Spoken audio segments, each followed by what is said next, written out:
Hello dear student, मैं Shailendra sir. आज की क्लास होने वाली बच्चों सीड फॉर्मेशन के बारे में। बच्चों हम पिछली क्लास में हम पढ़ चुके हैं ओव्यूल की संरचना, परागण और परागण कितने प्रकार का होता है, स्वपरागण, परपरागण, ये डिस्कस कर चुके हैं और ओव्यूल की संरचना का हम सचित्र वर्णन कर चुके हैं। बच्चों यदि आप मेरे चैनल में नए हैं तो प्लीज़ मेरे चैनल को लाइक करें, सब्सक्राइब करें, कमेंट करें और शेयर करें। बच्चों जो बच्चे पिछली क्लास या पिछला क्लास नहीं देखे हैं उनका आज डिस्क्रिप्शन में लिंक दे रहा हूं। लगातार मैं एक के बाद एक डिस्क्रिप्शन में लिंक देता जा रहा हूं पिछली क्लास के। बच्चों आप लोग वहां पर जाकर रेगुलरिटी और कंटिन्यू आप पढ़ते रहें। बच्चों आज की क्लास है बच्चों सीड फॉर्मेशंस के बारे में। इसके बाद हम बताएंगे फ्रूट फॉर्मेशन, फल का निर्माण कैसे होता है, बीज का निर्माण कैसे होता है और सीड जर्मिनेशंस के बारे में बताएंगे, बीज अंकुरित कैसे होता है। बच्चों आज हम बता रहे हैं सीड फॉर्मेशन। बच्चों हम पिछली क्लास में जब ओव्यूल की संरचना बताए थे तो उसको बताए थे बच्चों यह दोहरी परत की होती है, 2 लेयर की होती है। और दूसरी पहले क्या बोले थे, आउटर इंटेगुमेंट, बाहरी अध्यावरण, और दूसरी के बोले थे इनर इंटेगुमेंट, अंतः अध्यावरण बोले थे बच्चों। और बीच में बच्चों देखो 2 कोटिलिडॉन्स में आपको रहते थे और बीच में न्यूक्लियस रहा करता था और हिलम था, चलाजा था। ठीक है बच्चों, ये सब पूरा डिस्कस पिछली क्लास में हम कर चुके हैं। आज उसका नेक्स्ट टॉपिक सीड फॉर्मेशन, बीज बनता कैसे है बच्चों, उसके बारे में हम डिस्कस कर रहे हैं। तो सीड फॉर्मेशन में होता क्या है बच्चों, और देखते हैं क्या होगा। द्विनिषेचन की क्रिया के फलस्वरूप डबल फर्टिलाइजेशन बच्चों पिछली क्लास में पढ़ा चुके हैं, वहाँ जाकर आप पढ़ लेंगे। द्विनिषेचन, बीजांड में बहुत से परिवर्तन होते हैं। द्विनिषेचन क्रिया के फलस्वरूप बीजांड में बहुत से परिवर्तन होते हैं जिनसे बीजांड बीज में परिवर्तित हो जाता है। ओव्यूल जो है किसमें परिवर्तित हो जाता है बच्चों, सीड में परिवर्तित हो जाता है। बीजांड में बाहर की अध्यावरण जो है इंटेगुमेंट, बाहरी वो सूख कर वो जो है बाहर अध्यावरण सूख जाता है और बाह्य अध्यावरण सख्त होकर बीज और बीचोल या टेस्टा का निर्माण होता है। बच्चों जो उसको आउटर इंटेगुमेंट रहता था, बाहरी अध्यावरण होता है ओव्यूल का, वह सूख कर सख्त हो जाता और चपटा हो जाता। वैसा फॉर्मेशन उसको क्या कहते हैं, उसको बोलते हैं टेस्टा, बोलते हैं टेस्टा। और जो उसकी दूसरी लेयर होती थी बच्चों इनर इंटेगुमेंट, अंतः अध्यावरण, वह बच्चों सूखकर टेगमेन का निर्माण करती थी। ठीक है, और उसके बाद बच्चों ये देखो उसमें टेस्टा का निर्माण करते हैं। अंतः अध्यावरण का कवच क्या बनाता है, टेगमेन बनाता है। जिस स्थान पर बीजांड वृंत से जुड़ा रहता है उसे हिलम या नाभिका कहते के रूप बीजांड के रूप में रहता है। आइए बच्चों फिगर के रूप में इसको कैसे समझते हैं और समझा जाए देखते हैं। तो देखो बच्चों दो फिगर में बनाया हूँ, पार्ट ए और पार्ट बी। पार्ट ए में बच्चों आप देखिए ये जो ब्लू कलर की एक अंडा ओवल की संरचना हो, अंडे की आकार संरचना होती है, इसको बोलते हैं न्यूसेलस। और उसके बाद बच्चों दूसरी लेयर ब्लैक वाले करके बनी हुई है। देखिए ब्लू और रेड, ये ब्लू वाला और रेड ब्लैक वाला जो सर्किल में, ब्लू वाले को बोलेंगे सीड, ऊपर की लेयर कि क्या बोलेंगे, सीड बोलेंगे, बीज बोलेंगे, इसको बोलते हैं बीज या सीड बोलते हैं, बीज या सीड। और काले वाले को बोलते हैं न्यूसेलस या केंद्रक बोलेंगे बच्चों। उसके बाद जस्ट की लेयर उसके अंदर वाली होती है, उसे एम्ब्रियो सैक बोलते हैं।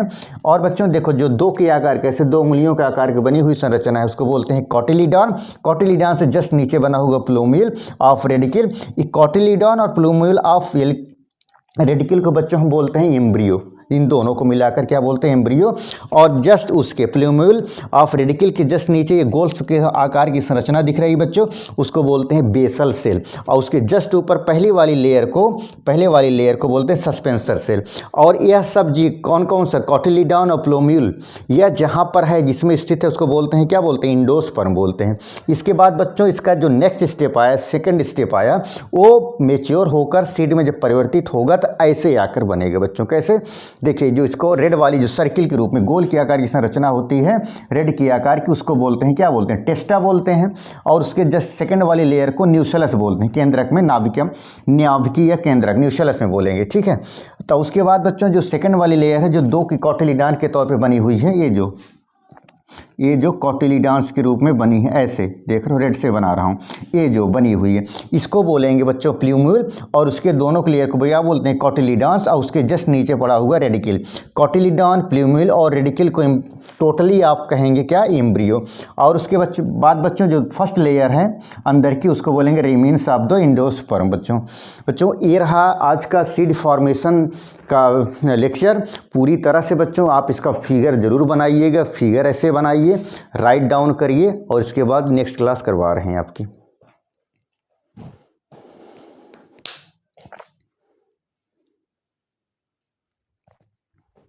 नेक्स्ट बच्चों हम लोग पढ़ेंगे फल निर्माण, फ्रूट्स फॉर्मेशन में फ्रूट फॉर्मेशन पढ़ेंगे। अभी हम सीड फॉर्मेशंस का पूरा क्लियर पढ़ चुके हैं बच्चों, उसका पूरा वीडियो। और नेक्स्ट बच्चों हम क्या पढ़ रहे हैं, फ्रूट फॉर्मेशन, फल निर्माण का। फल निर्माण में बच्चों क्या होगा, इसमें जो भी फल आपका जो भी फूल से जो सीड गिरे हैं, बीज गिरे हैं, अब देखो वो कैसे फल का निर्माण होगा, समझ रहे हैं। उसके बाद से बच्चों हम क्या करें, देखो फ्रूट्स निर्माण में फल फॉर्मेशन में फल कैसे निर्माण होगा, फल का बनेगा वास्तव में एक परिपक्व अंडाशय, वास्तव में यह एक क्या है, यह एक वास्तव में एक परिपक्व अंडाशय है जिनमें बीज होते हैं। परिपक्व अंडाशय की भित्ति फल भित्ति का निर्माण करती है। कुछ फलों के निर्माण में बाह्य दलपुंज और पुष्पासन भी भाग लेते हैं। इन फलों को असत फल कहते हैं, जैसे सेब, एग्जाम्पल में सेब, एप्पल। ये बच्चों एक फिगर में बनाया हूँ, इस फिगर के माध्यम से समझते हैं फ्रूट्स का निर्माण कैसे होता है। ये मेन प्लांट है आपका, ये फ्लावर है या ये फ्लावर है बच्चों, यह फ्लावर है या पुष्प है, पुष्प है। जो बच्चों हम मेच्योर पुष्प बनाए थे उस पर आप देखे ही थे, स्टिग्मा, स्टाइल, ओवरी और उसके बाद एंथर, फिलामेंट, ये सब आप देखे ही थे। पिछली वीडियो में हम इसको डिस्कस कर चुके हैं बच्चों। पुष्प में इसको हम क्या करते थे बच्चों, देखो इसमें क्या किया गया, इसमें जो सीड ओवरी, यहाँ बीच में ओवरी रहा करता था, ओव्यूल है और जाइगोट। तो हुआ क्या बच्चों, ये इस सीड का दूसरा पार्ट जब ये मेच्योर कंडीशन में हुआ, मेच्योरेशन आई, जब मेच्योर हुआ फुल, इसमें हुआ क्या, इसमें सीड से निकल कर देखो ये आपका एम्ब्रियो डेवलपमेंट हुआ, भ्रूण का डेवलपमेंट हुआ, इसमें एम्ब्रियो का डेवलपमेंट हुआ। और जब पूरी तरह से एम्ब्रियो भ्रूण पूरी तरह से हुआ, विकसित हो गया बच्चों, तो नेक्स्ट स्टेप आया आपका seed develops from the ovule. अंडाशय में क्या होने लगा, वह बीज का निर्माण होना स्टार्ट हो गया, बीज को डेवलप्स होना स्टार्ट कर दिया गया। उसके बाद नेक्स्ट इसका स्टेप आया क्या गया, fruit development, formation from ovary से स्टार्ट हो गई। और फाइनली जो है आपका यह fruit ripens part flowers of fall way, finally यह फ्रूट हमारा प्राप्त हो गया, फल प्राप्त हो गया। बच्चों इसका स्क्रीनशॉट लीजिए, इसका राइट डाउन थियरी करिए, इसके बाद नेक्स्ट क्लास करवा रहे हैं आपके।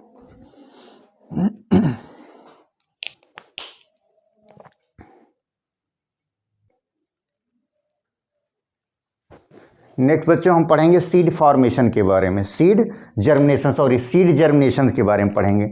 जर्मिनेशन मतलब बीजों का अंकुरण कैसे होता है बच्चों। आप लोग देखे होंगे कि किसान भाई लोग या हम ही आप लोग कभी कभी देखे खेतों में जो है सीड को जो है छीट दिया जाता है, अनुकूल वातावरण, ताप दाप, ये सब चीज़ complete conditions under favourable condition में होने के बाद जो है यह सीड जो है क्या करता है बच्चों, जो है अंकुरित होना स्टार्ट कर देता है, नए प्लांट का निर्माण जिससे हो जाता है। जैसे बच्चों आप देखिए ये अभी चना ले लिए जाए, चने को देखिए आप, उसको क्या किया जाता है, चना बहुत जब सीड बना रहता है तो उसको देखिए चना बहुत हार्ड रहता है, नहीं रहता है, हार्ड रहता है। और उसको रात भर भिगो दिया जाए, देखो हो सकते हो वह क्या हो जाता है, फूल जाता है, ठीक है, तब वो उसमें नमी आ जाती है। इस सीड में देखा जाए, बीज में क्या होता है, बीज भ्रूण में सुप्त अवस्था में रहते हैं। सीड जो है वैसे एम्ब्रियो में बहुत सुप्त अवस्था, ड्राई अवस्था में रहता है, किंतु जब बीज को नमी, वायु तथा उचित ताप मिलता है तो बीज के अंदर का निष्क्रिय एम्ब्रियो सक्रिय हो जाता है तथा वृद्धि करना प्रारंभ कर देता है और एक नए व छोटा सा पौधा निकल आता है। इसी को क्या कहते हैं बच्चों, अंकुरण कहते हैं। बच्चों इसमें होता क्या है, जैसे हमको कल सपोज दैट किसान भाई लोग देते हैं गेहूँ वगैरह और सब चीज़, चने हो गए, धनिया हो गई। धनिया को देखो बच्चों, धनिया जब बोई जाती है खेतों में तो देखिए उसको पहले लाया जाता है तो घर पर उसको क्या किया जाता है बच्चों, एक भिगो कर रख दिया जाता है, उसके बाद उसको कॉटन के कपड़े में लपेट कर ऐसे रख दिया जाता है। उससे होता क्या है, इसके पहले बच्चों उसका सीड कैसा रहता था, बहुत सख्त होता है, सख्त होता है नहीं होता है बच्चों सीड, और उसको पानी में भिगो दो, रात भर भिगो दो बच्चों। भिगोने के बाद बच्चों उसको क्या होता क्या है, उसमें जो हार्डपन है वह नमी आ जाती है, उसमें जो नरम हो जाता है। तो उसको नमी, सीड को क्या की ज़रूरत है, नमी, लाइट और टेम्परेचर, तीन चीज़, नमी, लाइट और टेम्परेचर हो गए, समझ रहे हैं। नमी हो गई, लाइट प्रकाश हो गया और टेम्परेचर, इन सब अनुकूल वातावरण, अनुकूल वातावरण अंडर फेवरेबल कंडीशन में जैसे ही आता है यह सीड जो है वह सीड जर्मिनेशन करना स्टार्ट कर देता है। जैसे बच्चों फिगर में हम बताए हैं बच्चों इसको, कि फिगर के माध्यम से मैं आपको समझाने की कोशिश कर रहा हूँ। इसमें क्या क्या होता है बच्चों, सीड में नमी हो गई, वायु हो गया और टेम्परेचर हो गई, तीन चीज़ों का होना बहुत ज़रूरी, वायु, नमी और टेम्परेचर अंडर फेवरेबल कंडीशन में जैसे ही आएगा वह सीड जो है, सख्त सीड जो है, सीधा सीधा वह जो है नए प्लांट का निर्माण कर देगा बच्चों। जैसे सीड हो गया, ये आपका जो है खेत, मतलब ये आपका सॉइल हो गई, ये सब आपका सॉइल हो गई, ये आपकी सॉइल हो गई, ये आपका सॉइल होगा, मिट्टी के कण, इसको आप कह सकते हैं मिट्टी के कण, मिट्टी के कण हो गए बच्चों। ये आपका देखो मिट्टी के कण हो गई, ये सब मिट्टी के कण हैं बच्चों, ये सब मिट्टी के कण हैं। तो जब हम लोग जब सीड को बोते हैं या सीड सॉरी, थोड़ा गला बैठा है, सर्दी जुकाम हो गया है, थोड़ा गला बैठा है, सॉरी। तो इसका क्या होगा बच्चों, देखो तो सीड जब होता है, सीड बहुत सख्त सुप्त अवस्था में, चना आप लाइए कहीं से मार्केट से लेकर आइए, बहुत हार्ड रहता है। सुप्त अवस्था में वो सीड क्या रहता है, बहुत सुप्त अवस्था में सीड रहता है। जैसे वह उसमें क्या क्या आएगा, नमी आएगा बच्चों, नमी, वायु और उचित ताप, तीन चीज़, नमी, वायु और टेम्परेचर, ये तीन चीज़ जैसे ही आएगा अंडर फेवरेबल कंडीशन में, जैसे ही वह सीड आएगा तो सीड से नया प्लांट होना स्टार्ट हो। जैसे बच्चों हम एक फिगर के माध्यम से भी हम समझाना चाहें आपको, तो जैसे फिगर में बनाया, जैसे एक छोटा सा बीज हो गया, ये आपका बीज हो गया, सीड, छोटा सा ये सीड हो गई या बीज हो गई है। तो मैंने इसको क्या किया, नमी, इस पूरे जो सॉइल है, सॉइल में छीट दिया गया है, छीटने के बाद नमी उमी है, उसमें पानी उनी हल्का से डाल दिया गया है, ठीक है। तो जैसे सीड इसको डाला गया है तो देखो कुछ समय पश्चात देखते हैं यह सीड जो है मूलांकुर, इसके ऊपर जो है कोटिलिडन, मूलांकुर बनना क्या हो जाएगा, स्टार्ट कर दिया जाएगा। और नेक्स्ट स्टेप में आप देख रहे हैं कैसे स्टेप बढ़ रहा है, ये बढ़ा, उसके बाद ये बढ़ा, बीजावरण हुआ, और उसके बाद बीज पत्रधार का निर्माण हुआ इसका बच्चों, और उसके बाद नेक्स्ट देख रहे हैं इसका बीज पत्र भी स्टार्ट हुआ, प्रथम इसका जो है शीट, प्रथम पत्र भी स्टार्ट हुआ, लास्ट में जो है नया प्लांट जो है न्यू प्लांट बनकर ये तैयार हो गया बच्चों। ये देखिए सीड का जर्मिनेशन का प्रोसेस कैसे कैसे हुआ, जर्मिनेट हुआ है, और सेकेंडरी रूट आपका ग्रोथ, सेकेंडरी जो है आपकी जड़ बनना स्टार्ट कर दिए नीचे, देख रहे हैं ये सब चीज़ें, ये जर्मिनेशन आप सीड का हो गया बच्चों, ठीक है। तो इसका स्क्रीनशॉट लिया जाए, और उसके बाद बच्चों आप इसका स्क्रीनशॉट लें और इसका राइट डाउन करिए, फिगर जरूर बनाइए बच्चों, नेक्स्ट क्लास करवा रहे हैं आपकी।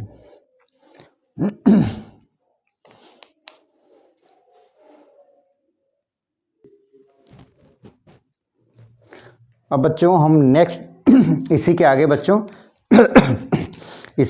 हम क्या पढ़ेंगे, जंतुओं में रिप्रोडक्शंस जंतुओं में, reproductions in human, in animal sorry reproduction in animal में, जंतुओं में जनन के बारे में पढ़ेंगे बच्चों।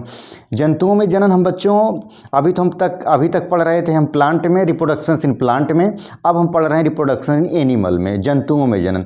जंतुओं में जनन बच्चों दो प्रकार का होता है, जंतुओं में जनन दो प्रकार का होता है, एक अलैंगिक जनन, एक लैंगिक जनन। ये सेक्सुअल रिप्रोडक्शन और सेक्सुअल रिप्रोडक्शन में, ये सेक्सुअल रिप्रोडक्शन में बच्चों हम लोग पहले पढ़े थे, ये सेक्सुअल रिप्रोडक्शन में पिछले वीडियो में, आप लोग जो नहीं देखें जरूर पिछला वीडियो आप जरूर देख लें, उसके बाद ही अगर ये नहीं कोई भी देखा है तो कोई बात नहीं, लिंक जरूर वीडियो में आज डिस्क्रिप्शन में डाल दूंगा, आप वहाँ से जाकर आप देख लीजिएगा। तो ये सेक्सुअल रिप्रोडक्शन में बच्चों क्या बताए थे, अकशेरुकी जंतुओं में अलैंगिक जनन निम्न विधियों द्वारा होता है, इन्वर्टिव। अकशेरुकी जंतुओं में अलैंगिक जनन कितनी विधियों का होता है, निम्न विधियों द्वारा होता है। नंबर एक बच्चों हम पढ़ाए थे विखंडन फिशन द्वारा बताए थे। इसमें बच्चों हम इसका अमीबा का और पैरामीशियम यूग्लिना 3 अमीबा का बच्चों हम रिप्रोडक्शन इसमें एनिमल में रिप्रोडक्शन एनिमल में मैं पढ़ा चुका हूं अमीबा का विखंडन द्वारा। बच्चों आप वहां से देख लीजिएगा।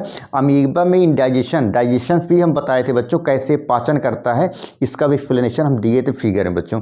तो आज उसको ना पढ़ाते हुए विखंडन वाला दूसरा टॉपिक पढ़ाएंगे, मुकुलन या बाई बडिंग द्वारा। बाई बडिंग द्वारा कैसे होता है? बडिंग द्वारा बच्चों रिप्रोडक्शंस में होता क्या है एनिमल में? बडिंग द्वारा में एसेक्सुअल रिप्रोडक्शन बडिंग में, इसमें बच्चों एक प्लांट हो, हाइड्रा में बच्चों, हाइड्रा प्लांट में इसमें होता क्या है, जो मेन प्लांट है इसमें जब रिप्रोडक्शन होगा, जो मेन प्लांट है बच्चों, मेन प्लांट में एक उभार पैदा हो जाएगी। लास्ट में उसको देखिएगा, एक उभार पैदा हो जाएगी।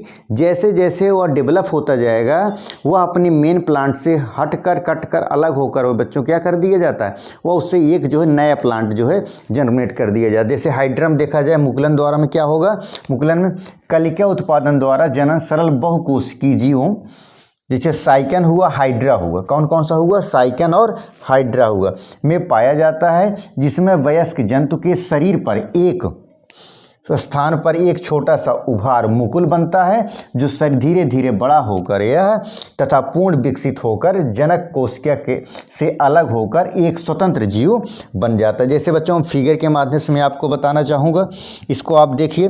जैसे मेन प्लांट आपका हाइड्रक हो गया, ये मेन प्लांट आपका हाइड्रा हुआ। हाइड्रा में देखिए बच्चों, यहाँ से देख रहे हैं ये चीज़, ये चीज़, ये यहाँ से उभार बनना स्टार्ट कर दिए। नेक्स्ट स्टेप में देखें तो यह उभार जो है बड़ा होते गया, यह उभार क्या होता गया बच्चों, यह बड़ा होता गया।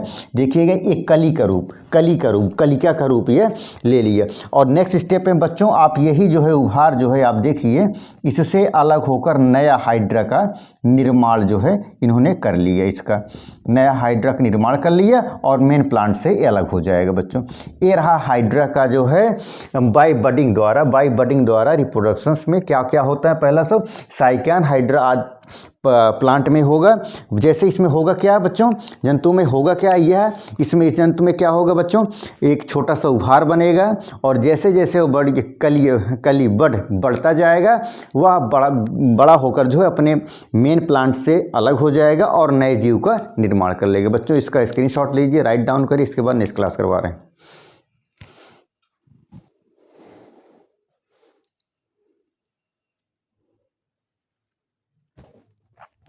नेक्स्ट बच्चों हम पढ़ेंगे इसका अलैंगिक जनन में रीजनरेशन या पुनरुद्भवन या रीजनरेशन। इसमें क्या होगा बच्चों, जैसे आपका प्लेनेरिया हो गया, प्लेनेरिया एनिमल में, इसमें क्या बच्चों, यदि प्लेनेरिया एनिमल को काट दिया जाए, टुकड़ों में काट दिया जाए तो देखिएगा बच्चों कुछ समय बाद या कुछ दिनों के बाद उससे जितने टुकड़े आप काटे रहेंगे वही आपका नया एनिमल बन जाएगा, नया जंतु बन जाएगा। जैसे इसमें होता क्या है, ये होता है स्पंज। जैसे स्पंज हो गया, स्पंज आदि जीवों को दो से अधिक भागों में काटने पर प्रत्येक भाग अपनी कमियों को पूरा करके एक पूर्ण जीव बना लेता है। इसी प्रकार जैसे सितारा मछली, स्टारफिश जिसको बोलते हैं, सितारा मछली, इस स्टारफिश आदि में भी शरीर का अधिकांश भाग दोबारा बना लेता है। नेक्स्ट क्या इस नोट में क्या होगा, प्लेनेरिया जैसे सरल प्राणियों में यदि कई टुकड़ों को काट दिया जाए तो प्रत्येक टुकड़ा विकसित होकर एक पूर्ण कंप्लीट जीव का निर्माण करता है। ये बच्चों आपका प्लेनेरिया का फिगर है, ये आपका ये प्लेनेरिया हो गया, ये आपका प्लेनेरिया का उसका जो है प्लेनेरिया एनिमल है। आप इसको देखिए, मैंने क्या किया है, प्लेनेरिया एनिमल को यहाँ से एक कट, यहाँ से एक बीच से एक नीचे से तीन खंडों में इसको मैंने काट दिया है, 3 खंडों में काट दिया है। तीनों खंडों में बच्चों कुछ समय बाद इसको आप देखेंगे नया प्लेनेरिया, नया जो है जीव ये विकसित हो जाएगा काटने के बाद। ये देखिए तीनों को आप फिगर के माध्यम से मैं बता दिया हूँ, समझा दिया हूँ। बच्चों इसको फिगर देख लीजिए और ज़्यादा क्लियर हो जाएगा। जैसे क्या प्लेनेरिया को जीव को रीजनरेशन में क्या होता है, पुनरुद्भवन में क्या होता है, यदि इसको 3 को ऐसे काट दिया जाए, बीच से काट दिया, 3 खंड, जितने खंडों में आप काटेंगे कुछ समय बाद आप देखिएगा वही खंड जो है नए जीव में परिवर्तित हो जाएगा। बच्चों ये रहा बच्चों आज का रीजनरेशन या पुनरुद्भवन का लेक्चर। आज की क्लास बच्चों बस इतना ही, नेक्स्ट क्लास कल होगी। थैंक यू, धन्यवाद।